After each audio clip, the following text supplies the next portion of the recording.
creating a podcast every day of the week, blogs, specially catered, courses, classes, masterminds. You're doing all these different things with Entrepreneurs on Fire. How can we scale our show? How can we scale our podcast to meet all these specific needs?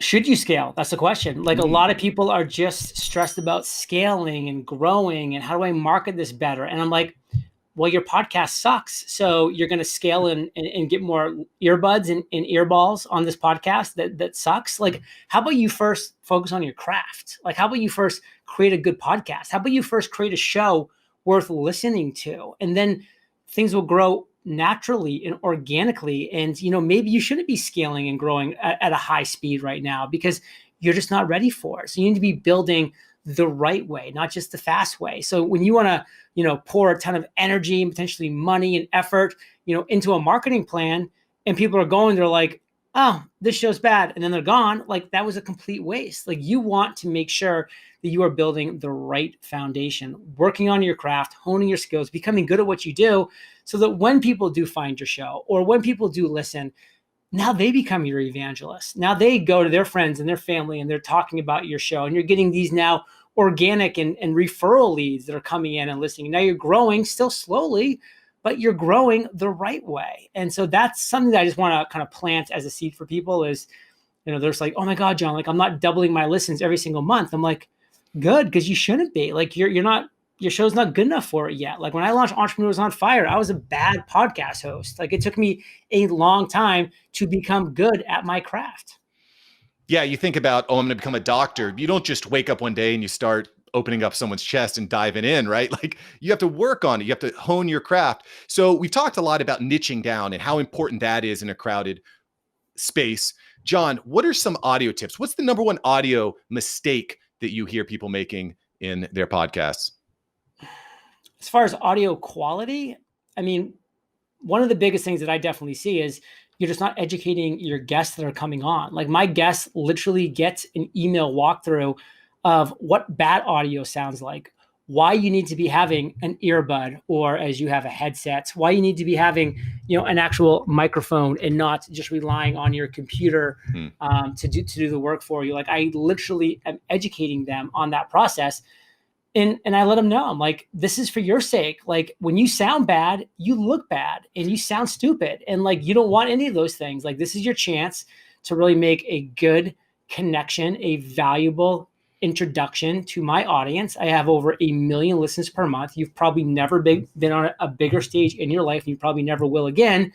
Why would you not make the most of it? Yeah, it makes a lot of sense. And quite frankly, I've been using Zoom for a while, but I just kind of realized that the quality of audio on Zoom is just, for whatever reason, I think it's gone downhill, because it used to be okay. It used to be decent, but I had to get off that. So now I'm using Squadcast. Yeah. And honestly, when you reached out to me and you shared that we were switching from Zoom to Squadcast, I'm like, good for him. He's figured it out. Thanks. I appreciate that. I'm a little bit inspired by listening to Entrepreneurs on Fire, right? It sounds so good. You know it.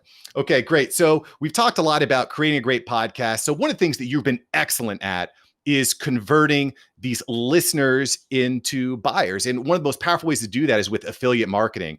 Give me a tip. Give me a hot take. How can we convert listeners to purchasers through affiliate marketing? What makes you special? How are you executing so profoundly on that?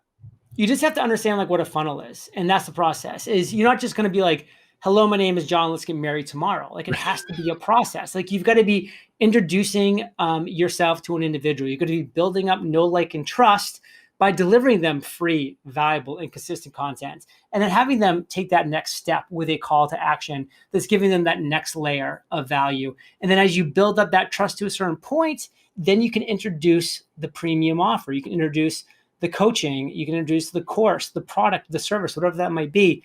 But it's a step-by-step process. That's how you win. Yeah, don't sell too quick. Just take him out to dinner a couple times first, right? I mean, that makes sense. Or her.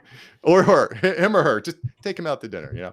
Awesome. So, John, if you had to go back, start a podcast today, and it wasn't about entrepreneurship, I'm curious, what would you talk about on your podcast?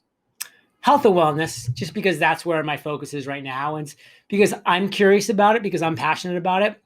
it would really make for, a better show for me and for my listeners, because that's a couple key ingredients to making a good show. Like the curiosity, the passion, the excitement has to be there, as well as the value, the knowledge, the skills.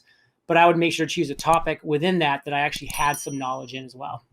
Yeah, I'm with you there. Sometimes when you get so fired up about entrepreneurship, you end up losing your way and you build your own prison, which is something I think about quite regularly. Okay, cool. So I'm going to get into some quick rapid fire questions here with you, John. Best item for under 25 bucks. What do you need? Logitech headset. Love it. If you could wake up and only do one task for the day, what would you do? Drink water. It's a good one. Favorite subscription? Audible. Love it. And finally, if you had a billboard that could reach millions and millions of people, what do you put on your billboard? Try not to become a person of success, but rather a person of value.